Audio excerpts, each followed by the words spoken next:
말씀은 창세기 3장입니다. 창세기 3장 9절에서 13절까지 봉독하겠습니다.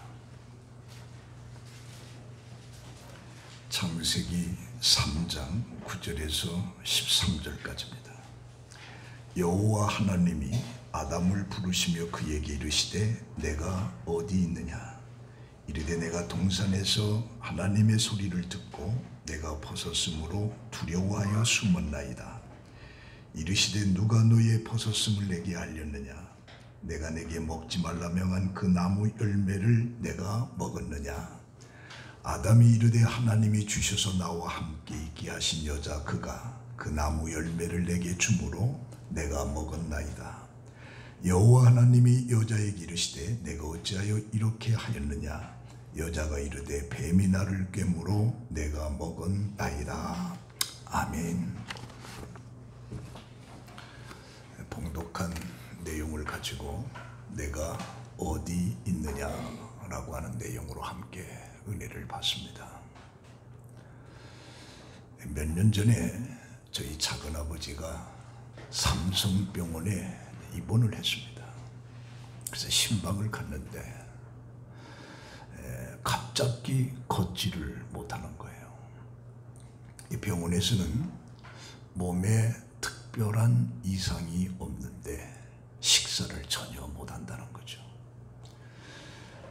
그래서 이제 병원 측에서는 준비를 해라 이런 이야기를 하게 되는 겁니다. 그러니까 아무것도 먹지 못하니까 결국에는 생을 마감해야 된다는 얘기죠.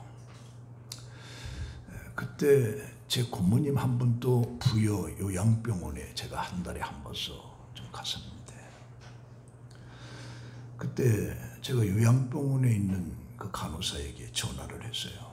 그랬더니 고모님이 곡기를 끊으시고 3개월째 요구르트만 먹는다네요. 근데 요구르트도 먹으면 토한다는 거죠. 그러니까 식사를 못하니까 결국에 생명을 연장할 수가 없다. 이제는 주사도 놓을 수 있는 혀를 찾기가 어렵다라고 얘기하는 거죠. 이런 사실을 제가 친구 목사에게 했습니다. 그랬더니 그 친구 목사가 자기 어머니는 치매인데 하루 3끼 꼬박 먹는다는 거예요. 그래서 건강하다는 거예요. 근데 자기 아들을 알아보지 못한대요. 근데 하루 3끼를 꼬박 먹는다. 건강하다. 그러자 옆에 있던 친구 목사가 자기가 섬기는 원로 목사님의 사모님이 96세인데 아무것도 모른다는 거예요. 자기 남편이 죽었는데도 남편이 죽은 줄도 몰라요. 그런데 하루 3끼 식사는 여전히 먹는다는 거예요. 건강하다. 그래서 식사를 매일 하는 것과 곡기가 끊어진다는 것과의 차이점이 이런 것이구나. 그래서 곡기가 끊어지면 먹는 것이 없으니까 생을 마감 짓는 것입니다. 그렇다면 우리 신앙인들도 하나님의 말씀을 먹어야 되는데 먹지 못하게 되면 결국에 신앙이 파손되고 영적으로 죽는 거구나 라고 하는 것을 깨닫게 돼요. 시편 119편 103절에 주의 말씀이 맛이 어찌 그리 단지요 내 입의 꿀보다 더 다니다. 이 시인은 하나님의 말씀이 어찌 그리 단지 꿀보다도 더 달다라고 표현을 해주고 있습니다. 시편 19편 8절에 여호와의 교훈은 정직하여 마음을 기쁘게 하고 여호와의 계명은 순결하여 눈을 밝게 하시는도다.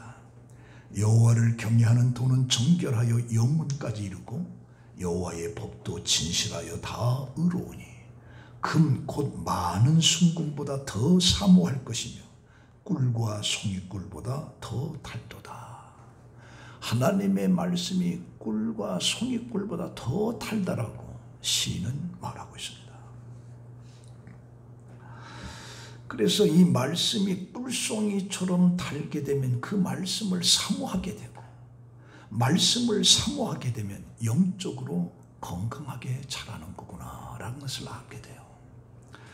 그래서 아모스 8장 11절에 주 여호와께서 가라사대 보라 날이 이를지라 내가 기근을 땅에 보내리니 양식이 없어 주림이 아니요 물이 없어 가람이 아니요 여호와의 말씀을 듣지 못한 기갈이라.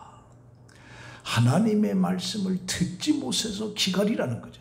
먹을 것이 없어서 기갈이 아니라 하나님의 말씀을 듣지 못해서 기갈이라. 그래서 우리 그리스도인들에게는 육신적인 배고픔도 중요하지만 영적인 말씀의 이 굶주림, 이게 더 심각합니다. 그래서 말씀을 듣지 못할 때 신앙인에게는 이게 재앙이고, 그리고 이게 더 아픔이고 더 슬픔인 겁니다. 우린 육체가 먹지 못하면 결국에 죽는 것처럼 이 영적인 것에 말씀을 듣지 못하면, 말씀을 먹지 못하면 결국에 영적인 사람이 죽고 마는 겁니다. 그래서 우리가 말씀을 얼마나 중요한지, 그래서 시인들이 말씀이 꿀송이보다 더 달다, 그렇게 말을 해주고 있습니다. 저도 한때는 이 말씀의 한 절이 너무너무 은혜스러워서 몇 시간을 기뻐하며 하나님 감사합니다, 감사합니다 고백할 때가 있어요. 내가 배고팠을 때 한 끼 음식을 먹는 거하고 내 영적인 고갈 속에 하나님의 말씀 한 절이 내 생명에 힘을 주는 거하고는 비교할 수가 없는 거예요. 비교할 수. 그리고 이 신학 세계에서 영원한 논쟁거리가 하나 있는데 이게 바로 창세기 3장입니다. 이 3장은 인간의 죄의 기원에 대해서 설명하고 있는데, 그러나 여기서 나타난 이 내용에는 상식적으로 납득하기 어려운 갈등 부분이 계속 신학적인 논쟁으로 이끌어가고 있습니다. 오늘날 우리 인간은 죄로 인해서 사망과 고통이 왔다고 성경이 가르쳐주고 있는데, 그런데 왜 죄가 인간에게 왔는가? 선악과를 왜 따먹었는가? 그렇다면 이 선악과의 존재는 뭔가? 이것을 인간이 따먹을 줄 아는데도 하나님께서는 왜 선악과를 만드셨는가? 또 이 선악과라고 하는 이 자체는 사과 같은 열매인가? 아니면 상징적인 것인가? 이런 이야기들이 끊임없이 논쟁거리로 내려오고 있습니다. 그러니까 아담과 하와는 따먹지 말라는 하나님의 말씀을 거역하고 선악과를 따먹고 하나님의 낯을 피해서 동산나무 사이에 숨었다. 그런 아담에게 하나님이 찾아오신 거예요. 찾아와서 아담아 내가 어디 있느냐. 하나님이 지금 아담이 어디 있는 줄을 몰라서 물어본 게 아니에요. 아담아 내가 어디 있느냐 부르시는 겁니다. 왜? 있어야 할 곳에 있지 않기 때문인 거죠. 아담 하와가 서 있어야 할 그곳에 서 있지 못한 거예요. 그래서 10절에 내가 동산에서 하나님의 소리를 듣고 벗었으므로 두려워하여 숨었나이다. 내가 어디 있느냐라고 하는 그 물음에 아담은 내가 벗었으므로 두려워서 숨었다라고 말하고 있어요. 그 미국 캘리포니아주의 해안 구조대에 긴급 구조를 요청하는 SOS 신호가 떨어지게 됩니다.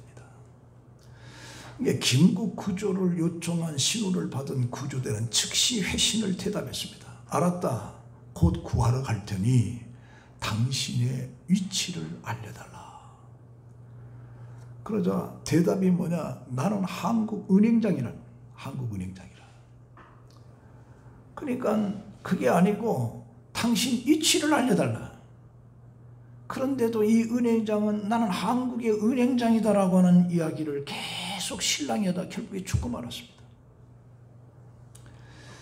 여기에서 위치라고 하는 이 포지션이라고 하는 건데, 이것은 사회적 신분이 아니잖아요. 사회적 신분이. 이걸 잘못 알아듣는 겁니다. 그러니까 내 위치는 은행장인데 라고 하는, 이것은 100번 얘기해도 소용이 없다. 100번 얘기해도. 그러니까 화수와 포지션, 너의 위치가 어디냐? 그 이치를 자기는 은행장으로 생각, 은행장으로. 그러니까 그 사람들과 실경에다 이 사람이 결국에 죽고 말한 거죠. 하나님께서 내가 어디 있느냐라고 하는 이 질문에 이런 식으로 우리가 대답을 하게 되면 아무 소용이 없는 거예요. 이 사느냐 죽느냐의 이 문제로 헤매는 상황에서 어떤 사회적인 이치나 재산 상태를 묻는 것이 아니다는 얘기죠. 하나님은 인생들에게 질문합니다. 화수여 부하지시, 내가 지금 어디 있느냐래. 인생의 현주소를 묻거든요. 현주소를. 그래서 내가 어디 있느냐라고 하는 이 창세기 3장에 하나님이 인간을 향한 첫 번째 질문입니다. 첫 번째 질문이에요. 내가 어디 있느냐라고 하는 것은 내가 자주 가는 장소가 그 사람의 존재를 이야기할 수도 있어요. 그렇다면 그게 직장일 수도 있고 사업장일 수도 있고 내가 사는 집일 수도 있고 친구를 만나는 그 미팅의 시간이 있을 수도 있다. 어떤 면에서는 이 디지털 시대의 인터넷 사이트들 될 수도 있어요. 그 스마트폰으로 하는 그 상태를 말할 수도 있다. 뭐 버스를 타면 열차를 타면 80%가 전부 다 스마트폰 잡고 있는데 이것이 나의 현주소다. 나의 현주소다.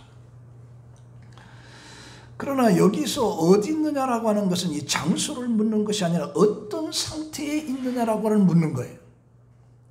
하나님이 몰라서 묻는 게 아니라 지금 아담이 지금 어디 있다라고 하는 걸 하나님이 몰라서 묻는 게 아니에요. 중요한 건 내가 어디 있느냐, 네 상태를 얘기하거든요. 상태를.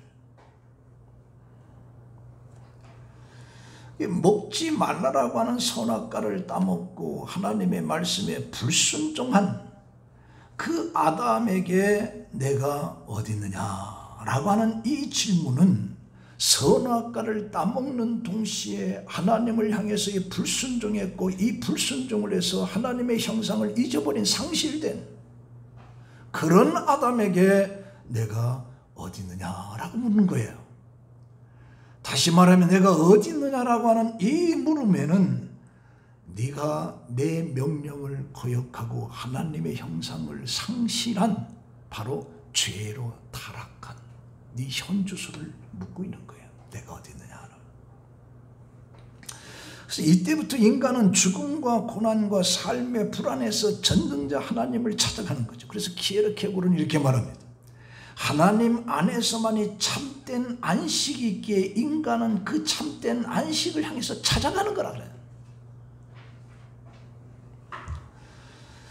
우리 욥이라고 하는 이 구약 속에 위대한 신앙인이 있는데 그 욥도 하나님께서 내가 어디 있느냐라고 하는 이 질문을 거꾸로 해가지고 이 욥은 하나님을 찾습니다. 하나님을. 그러니까 욥은 그 욥기에 서론에 쳐다보면 하나님이 어디 있느냐 이런 질문을 던지는 거예요. 그래서 욥기 23장 3절에 보면 내가 어찌하여 하나님을 발견하고 그의 처소에 나아갈까. 그러면서 거기서는 정직한 자가 그와 변론할 수 있은즉 내가 심판자에게 영원히 벗어나리라. 그런데 내가 앞으로 가도 그가 계시지 아니하고 뒤로 가도 보이지 아니하고 왼쪽에 일하시나 내가 만날 수 없고 그가 오른쪽으로 돌이키시나 내가 배울 수가 없구나. 그래서 욥은 하나님을 찾아. 하나님은 어디 계신가? 그러면 내가 만나서 토론을 할 텐데 질문을 할 텐데. 그래서 하나님을 찾아가는 욥의 모습을 보는 거죠.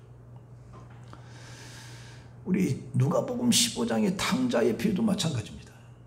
그 둘째가 아버지의 재산 중에서 물려받을 분깃을 달라고 해가지고 그 분깃을 받은 후에 아버지를 떠나서 타양 땅에서 그 허랑방탕의 생활을 하게 되는 겁니다. 그래서 재산을 다 상실해요. 흉년이 들어서 먹을 것이 없고 그 나라 백성 중에 한 사람에 붙여서 돼지를 키우는 그 움막 속에서 돼지가 먹는 쥐염 열매를 먹으려고 해도 그것으로 배를 채울 수가 없어요. 그때서 스스로 돌이켜서 내 아버지 집에는 풍족한 양식이 많은데 내가 아버지 집에 가야 되겠구나. 여기서 죽는 것보다 아버지 집에 가야 되겠구나. 그래서 아버지에게 내가 죄를 지었사오니 나를 이제 아들이라고 이끌지 말고 먹을 것 좀 달라.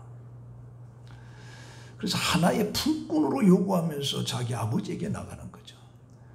그때 거리가 먼 상태 속에서도 멀리서 초췌한 아들의 모습을 쳐다보면서 아버지가 쫓아나가서 그 아들을 언싸안고 잔치를 베풀면서 죽었던 떠날 떠났던 아들이 돌아왔다고 잔치를 베풀어. 그러면서 즐거워하더라.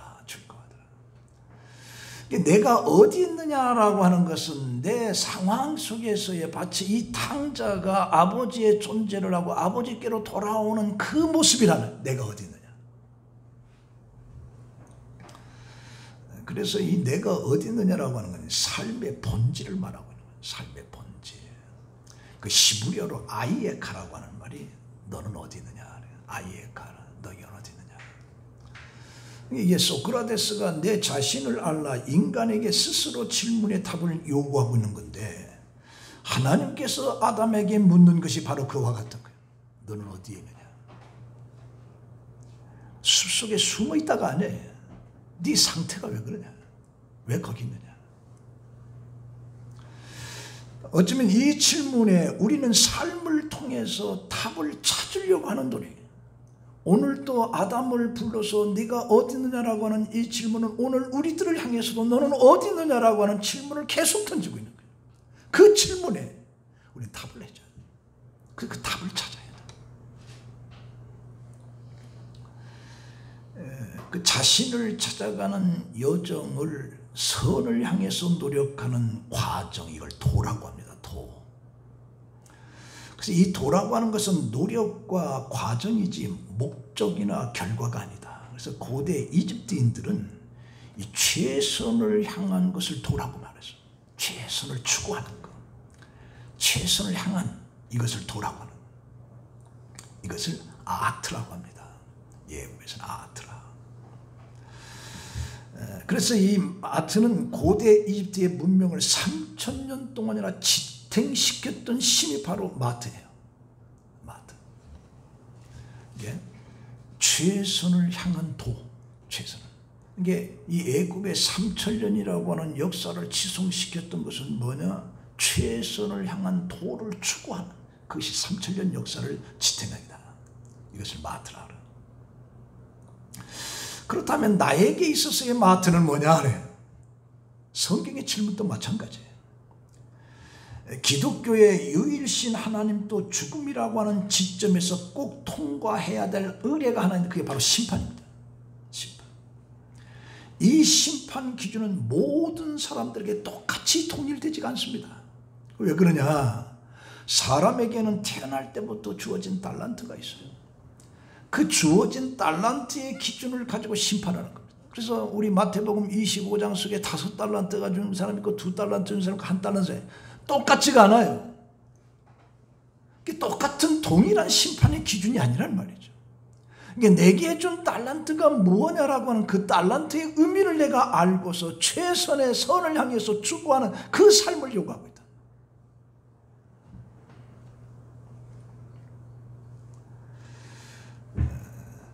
그래서 이 심판이라고 하는 것은 내가 너에게 준 달란트가 뭔지 아느냐. 내게 준 달란트가 뭔지 아느냐.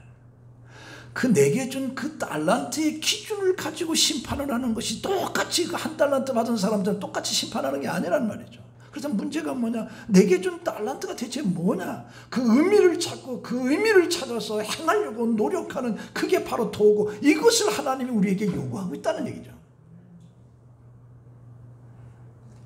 그래서 인생에게 있어서 가장 큰 죄는 자신이 꼭 해야 할 일을 알지 못하고 그것을 찾으려고도 하지 않고 그것을 위해서 최선을 다하지 않는, 이게 바로 죄라. 이것이 심판이라. 이것이 심판.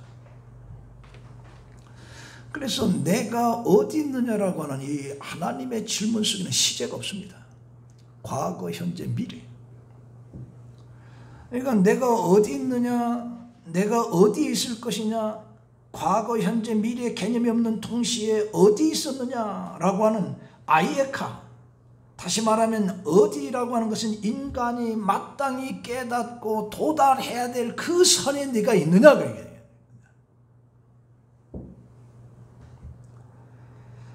그래서 하나님께서는 아담에게 내가 어디 있느냐라고, 네 장소가 지금 어디냐. 그 장소 네가 아는 곳이 있느냐. 네가 그 장소를 지금 찾아가고 있느냐? 네게 준 그 달란트라고 하는 의미를 알고 그것을 최선을 하기 위해서 노력하겠는 네가 지금 그렇게 하고 있느냐? 이걸 물어보고 있단 말이죠. 그래서 왜 선악과를 따먹었느냐 묻지 않고 내가 어디 있느냐 묻고 있는 거예요. 다시 말하면 길을 잃어버린 인간에게 질문하고 있는 거죠. 하나님의 형상을 상실하고 있는 인간에게 하나님의 형상을 다시 찾아 회복할 수 있도록 요구하고 있는 것이 내가 어디 있느냐. 빨리 회복하라는 얘기죠. 회복하라. 그러므로 성경에서는 하나님께서 말씀하시기를 내가 거룩하니까 너희들도 거룩하라. 그래서 방향을 잃어버린 아담에게 있어서 내가 어디 있느냐라고 하는 것은 방향을 지금 제시하고 있는 방향을. 하나님의 형상을 잊어버렸던 그곳에서 다시 돌이키면서 방향을 다시 찾아라. 내가 어디 있느냐. 그래서 로마서 8장 13절에 너희가 육신대로 살면 반드시 죽일 것이로되 영으로서 몸의 행실을 죽이면 살리니 무릇 하나님의 영으로 인도함을 받는 사람은 곧 하나님의 아들이라. 육신대로 살면 안 된다는 거예요. 육신대로. 영으로서의 내 육체의 모든 행실을 죽이라는 거예요. 그래서 하나님의 영으로 인도함을 받는 사람이 곧 하나님의 아들이라. 하나님의 아들이라. 갈라디아서 3장 26절에 너희가 다 믿음으로 말미암아 그리스도 안에서 하나님의 아들이 되었으니 믿음의 아들이 되었다. 로마서 12장 2절에 너희는 이 세대를 본받지 알고 오직 마음을 새롭게 함으로 변화를 받아 하나님의 선하시고 기뻐하시고 온전한 뜻이 무엇인지 분별하도록 하라. 자, 그러고 이 창세기 4장에 넘어가서 두 번째 하나님이 질문하는 게 있습니다. 그게 바로 4장 9절입니다. 하나님의 두 번째 질문이 바로 가인에게 내 아우 아벨이 어디 있느냐라고 하는 두 번째 질문이에요. 그러니까 첫 번째는 아담에게 내가 어디 있느냐는, 그리고 하나님의 두 번째 질문이 내 아우 아벨이 어디 있느냐. 이 가인과 하와는 에덴 동산에서 이제 가인과 아벨을 낳았는데 하나님은 아벨의 제사를 받아주고 가인의 제사를 받아들이지 않습니다. 그때 가인이 시기해서 결국에 자기 동생 아벨을 돌로 쳐서 죽이는 거죠. 최초의 살인자가 되는 거예요. 그런 가인을 찾아왔어요. 찾아와서 내 동생 아벨이 어디 있느냐. 그러니까 왜 너 네 동생 아벨을 죽였느냐 묻는 게 아니에요. 네 동생 아벨이 지금 어디 있느냐. 하나님이 물으십니까? 다 알고 있는데. 알고 있는 가인에게 내 동생 아벨이 어디 있느냐. 이렇게 질문을 하게 되는 겁니다. 그러자 가인은 퉁명스럽게 저는 모릅니다. 내가 동생을 지키는 자입니까? 그러자 내가 무엇을 하였느냐. 내 아우의 피소리가 땅에서부터 내게 호소하느니라. 땅에서부터 호소한다. 여기서 우리가 한 가지 알아야 될 것은 하나님께서는 역시 오늘 우리들에게서도 너의 아우 아벨이 어디 있느냐라고 질문을 던지고 있는 거예요. 이기적인 인간에게 하나님은 무엇을 요구하고 있습니까? 이타적인 삶을 요구하고 있습니다. 그래서 내 아우 아벨이 어디 있느냐래요. 그러나 이 가인은 내가 내 동생 지키는 자입니까? 라고 반문을 하는 거죠. 자기가 죽여놓거든. 근데 하나님 묻는 거예요. 내 아우 아벨이 어디 있느냐. 이 말씀은 너는 가난하고 힘이 없는 약한 자의 이웃이 되어주고 있느냐라고 하는 질문이에요. 지금 고통과 굶주림 속에 있는 자에게 네가 정말 이웃이 되어주고 있느냐. 이것이 네 동생 아벨이 어디 있느냐라고 하는 질문하고 똑같은 거예요. 지금.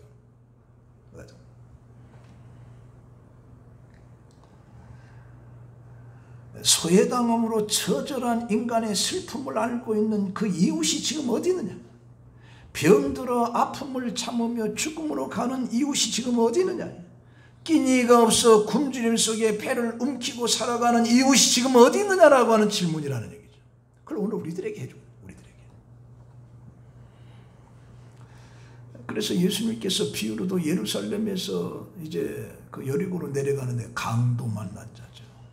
이 강도 만난 자의 신음소리를 듣고 제사장은 그냥 지나갑니다. 네 사람은 그냥 지나갑니다. 그때 사마리아 사람이 지나가다 그를 돌보고 상처를 싸매주고 여관까지 들여보내는 거죠. 그래서 예수님께서 이 강도 만난 자의 이웃이 누구냐? 사마리아, 너도 이와 같이 하라. 그것이 바로 내 동생 아벨이 어디 있느냐라고 하는 질문이 오늘 내 주위 속에 이런 자들을 향해서 너는 지금 뭐 하고 있느냐? 이 얘기 똑같은 거예요 지금.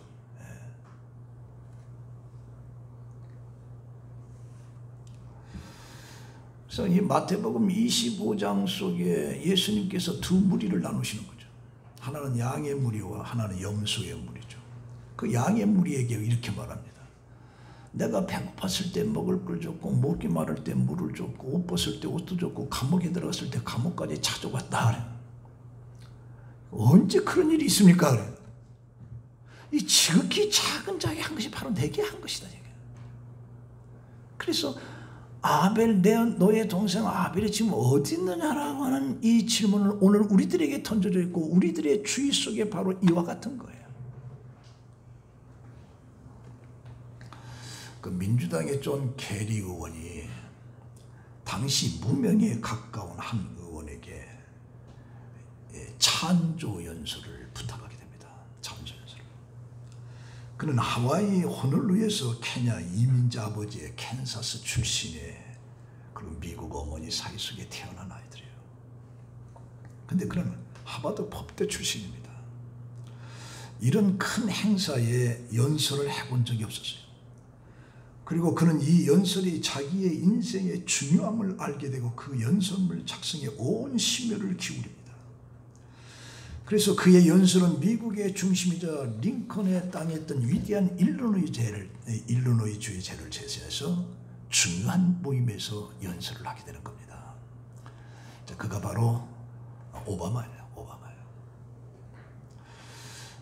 그는 연설할 때 이런 연설을 할 수 있는 특권을 부여받아서 감사합니다. 그래서 내 아버지는 케냐의 조그만 마을에서 태어나 자라 미국으로 유학을 온 외부 학생입니다. 그는 염소를 치면서 학교를 다녔고 그의 아버지, 저희 할아버지는 노예였습니다. 그 오바마는 자기 자신에 대해서 이야기하면서 호소하는 겁니다. 뭐라고 하느냐? 만일 시카고 남부에 글을 읽지 못하는 사람이 있다면 그 아이는 내 아들이 아닐지라도 그 사실은 내게 매우 중요합니다. 만일 어딘가에 약값을 지불하지 못하는 노인이 의료비와 월세 중 하나를 택해야 한다면 그녀가 제 할머니가 아닐지라도 내 삶이 가난하게 되는 겁니다. 만일 어떤 아랍계 미국인이 정당한 법적 절차 없이 체포당했다면 그것은 제 시민권에 대한 침해입니다. 그래서 저는 다음과 같은 근본적인 믿음이 있습니다. 저는 제 형제를 지키는 자입니다. 저는 제 자매를 지키는 자입니다.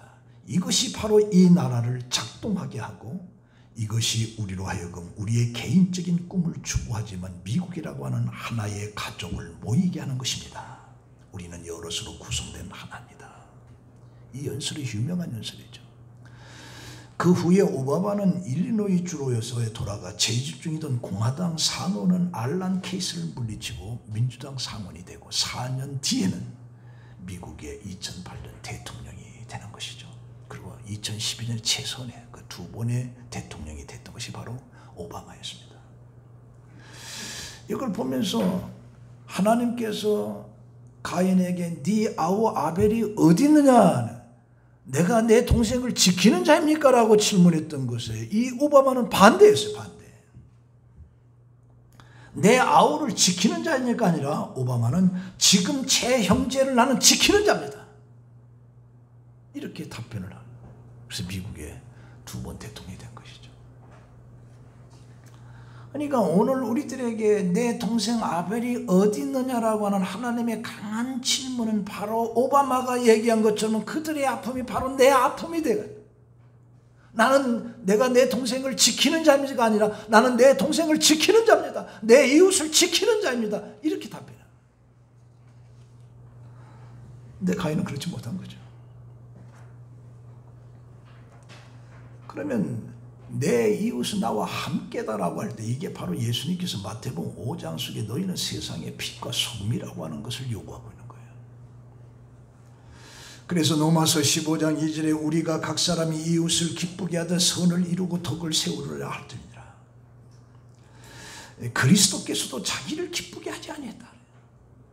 이게 오늘 우리들은 나를 기쁘게 하는 데다 초점을 둬요. 그런데 그리스도인들은 나를 기쁘게 하는 게 아니라네. 나보다 약한 자를 기쁘게 하는 것이 그리스도인이라. 예수님은 하나님이면서도 자기를 기쁘게 하지 않고 온 인류를 위해서 십자가에 죽으신 거예요. 갈라디아서 5장 13절에 형제들아 너희가 자유를 위하여 부르심을 입었으니 그러나 그 자유로 육체의 기회를 삼지 말고 오직 사랑으로 서로 종로로 타라. 에베소서 5장 2절에 그리스도께서 너희를 사랑한 것 같이 너희도 사랑 가운데서 행하라. 또 에베소 5장 8절에 너희가 전에는 어둠이더니 이제는 주 안에서 빛이라 빛의 자녀들처럼 행하라. 이게 바로 네 아우 아벨이 어디 있느냐라고 하는 질문의 답변이에요. 독일에 내려오는 아주 재미있는 이야기인데 황제의 비서실장을 맡아서 일하던 공작이 하나 있었습니다. 그 황제가 그 공작의 능력을 사서 총리로 삼았어요. 총리가 되자 그가 교만해지기 시작해요. 그러다 보니까 모든 사람들이 그를 싫어했어요. 그런데 어느 날 사냥을 갔다가 작은 교회를 발견한, 그래서 그는 그 교회 속에 들어가서 기도를 한 거죠. 순식간에 십자가에 빛이 비치면서 삼자가 쓰여요. 이걸 보고서 이게 무슨 뜻이냐 하다가 이 총리가 생각하기를 내 시간이 3일밖에 없는가 보다. 그러고서 이제 3일 동안 그는 천사처럼 살았어요. 근데 3일이 돼도 죽지 않는 거예요. 그러니까 이 사람이 생각하기는 이게 3개월인가 보다. 3개월 동안 또 천사처럼 살았어요. 3개월이 더 안 죽은 거예요. 이건 3년을 말하는가 보다. 그래. 3년 동안 천사처럼 살았는데 그 사이에 수많은 사람들이 이 총리 대단한 사람이다. 정말 훌륭한 사람이다. 그래서 황제도 감동을 받는 거예요. 신하들, 국민들도 다 정말 천사와 같다. 마침내 황제가 병으로 죽게 되니까 이 황제가 총리를 황제로 부탁을 했어요. 황제로 세우라 하고 유언을 남긴 거예요. 그래서 이제 신하들과 국민들이 기뻐하면서 황제의 유언을 받들어서 3년이 되는 그때에 그가 로마의 황제가 되는 거예요. 황제가. 이것이 바로 1314년 프랑크푸르트 다섯 제후들에 의해서 신성 로마 제국의 황제로 추대된 누드비라고 하는 그런 황제입니다. 그러니까 내 동생 아벨이 어디 있느냐라고 하는 이 질문은 계속 우리들에게 던져져 있고, 그러면 내게 있어서 내 아우 아벨이라고 하는 건 대체 뭐냐? 오늘 그걸 우리에게 요구하고 있는 거예요. 자, 오늘 이 말씀 가지고 우리 결론 맺습니다. 예수님께서는 우리에게 새로운 계명을 주셨는데 하나님을 사랑하라. 그리고 내 이웃을 내 몸과 같이 사랑하라. 이게 예수님의 말씀이에요. 새 계명이에요. 근데 이 두 계명이 아담에게 내가 어디 있느냐라고 하는 질문, 내 아우 아벨이 어디 있느냐라고 하는 질문하고 똑같은 거예요. 거기에 답이에요. 그게.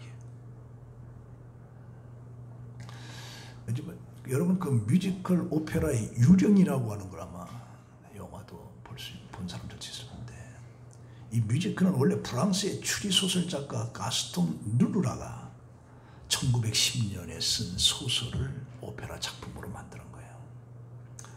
그 음악에 천재적인 재능을 타고났지만 흉측한 이 외모 때문에 가면을 쓰고서 오페라 극장 지하에서 살아야 했던 거죠. 이런 한 남자의 비극적인 사랑을 쓴 것이 바로 유령이라고 하는 소설이고, 그것이 오페라로 되게 된 것이죠.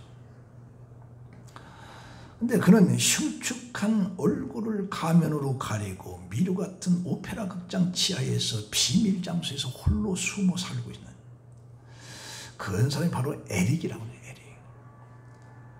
사람들은 이를 유령이라고 생각하는, 유령이라고. 근데 그때 극장 전속 여가수인 아름답고 순수한 크리스틴이라고 하는 그 여인을 짝사랑을 하게 됩니다. 그리고 자신의 모습을 전혀 드러내지 않고 그에게 음악 수업을 시키면서 에릭은 크리스틴이 유명한 가수로, 오페라 가수로 성장하게끔 하는 거죠. 근데 이 크리스틴이 자기 어릴 때 친구이자 극장 후원자인 나울이라고 하는 젊은 청년에게 사랑에 빠지는 거예요. 그때 이 에릭은 이 크리스틴을 납치를 합니다. 납치를 하고 지하에다 숨겨놨는데 이 크리스틴을 찾기 위해서 이제 나울이라고 하는 친구가 그 지하로 들어오는 거죠. 그때 에릭이 그 나울을 붙잡아서 죽이려고 하는 거예요. 그때에 이 크리스틴이 나울의 목숨을 구하기 위해서 에릭, 당신과 결혼하겠습니다. 약속을 하는 거죠. 그때 처음으로 사랑을 한다고 하는 그 에릭이 크리스틴 앞에 자기 가면의 얼굴을 벗어요. 근데 뜻밖에도 이 크리스틴은 에릭의 그 흉터를 보고도 그 흉터에 키스를 합니다. 이 한 번의 키스로 에릭의 마음이 녹아내리는 거예요. 이 에릭의 마음을 완전히 바꾸는 거죠. 그래서 그녀의 그 사랑의 그 키스 한 번이 나울에게 이제 이 여자를 돌려보내야 되겠다. 그러고서 이제 포기라고 그 크리스틴을 나울에게 돌리면서 그런 행복한, 그런 쓸쓸하게 죽어가는, 이게 바로 유령이라고 하는 오페라 작품인 거예요. 우리 이 성경이 증언하는 인간을 향하신 하나님의 사랑이 바로 크리스틴의 사랑과 같은 것이다. 이 에릭은 자기 부모마저도 한 번도 키스를 받아본 적이 없어요. 왜? 그 얼굴이 너무 흉악해서. 근데 이 크리스틴이라고 하는 그 여인이 그 나울을 살리기 위해서 당신과 결혼하겠다라고 하면서 가면을 벗은 그 얼굴에다가 키스를 해주는, 이게 이제 감동을 받은 것이죠. 이 에릭이. 이걸 보면서 이제 하나님의 사랑이 바로 이 크리스틴의 사랑과 같은 것이다. 아담의 부끄러워하고 흉터난 선악과를 따먹음으로 해서 하나님의 형상을 잊어버린 이제 죽음밖에 없는 그 아담에게 찾아와서 네가 어디 있느냐. 이것은 바로 이 크리스틴이 에릭에게 그 흉한 얼굴에 키스를 해주는 것도 똑같다. 여기에 감동을 받는. 그러니까 오늘 우리들도 하나님이 우리를 향한 그 사랑이 엄청나다라고 하는 사실을 알고, 마치 이 크리스틴이 그 흉한 에릭의 얼굴에 키스를 함으로써 에릭에 그냥 볶는 뜻이 높던 것처럼 오늘 우리도 하나님의 사랑이라고 하는 것에 우리가 완전히 녹아야 돼. 녹아야. 그래서 내가 어디 있느냐. 그리고 내 동생 아벨이 어디 있느냐라고 하는 이 질문에 우리는 정말 답변을 해야 돼요. 그리고 우리 생을 그렇게 살아가는, 이게 그리스도인의 삶이라. 그래서 우리는 항상 내가 어디 있느냐라고 하는 어떤 나 존재성, 상황, 내 아벨이 어디 있느냐라고 할 때 내 이웃을 향한 그런 삶을 살아가는, 그래서 여러분들의 삶 속에 진정한 그리스도인의 모습이 이런 것이구나 라고 하는 것을 보여주면서 사는 여러분들의 삶이 되기를 예수의 이름으로 축원합니다. 기도하겠습니다. 하나님 감사합니다. 우리는 바쁘게 복잡하게 미래의 불확실성 속에서 두려움으로 살아가는 우리들에게 아담을 찾아와서 내가 어디 있느냐, 동생을 죽인 가인에게 네 아우 아벨이 어디 있느냐라고 하는 그 질문을 우리는 항상 듣게 하시고, 그 질문에 우리는 새로움으로 답변을 하면서 그리스도인답게 하나님의 사람답게 세상을 살아가게 하여 주시옵소서. 예수님의 이름으로 기도합니다. 아멘. 찬송가 292장 부르시겠습니다.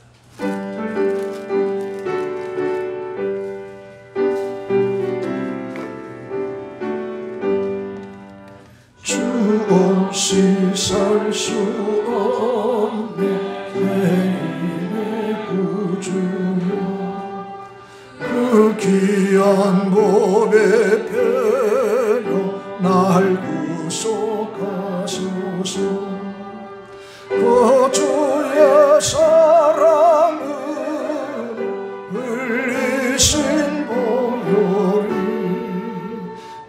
소망 나의